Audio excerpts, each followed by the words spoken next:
The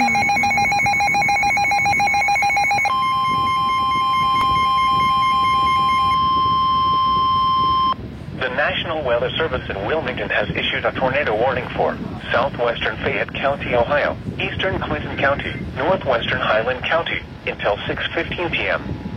At 5:43 p.m., a severe thunderstorm capable of producing a tornado was located near Hillsboro, moving north at 50 miles an hour. Hazard: tornado. Source: radar indicated rotation. Impact: flying debris will be dangerous to those caught without shelter. Mobile homes will be damaged or destroyed.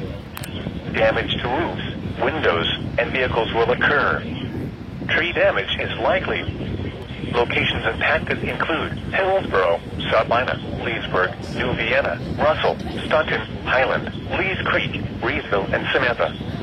Take cover now. Move to a basement or an interior room on the lowest floor of a sturdy building.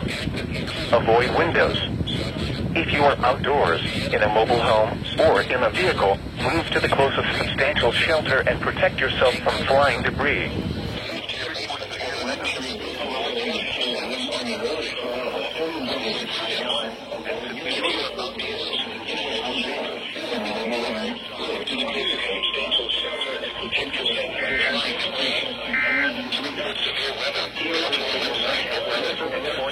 For southwest Ohio, southeast Indiana, and northern Kentucky, including the partly cloudy with occasional showers and thunderstorms likely this evening. Some thunderstorms may produce damaging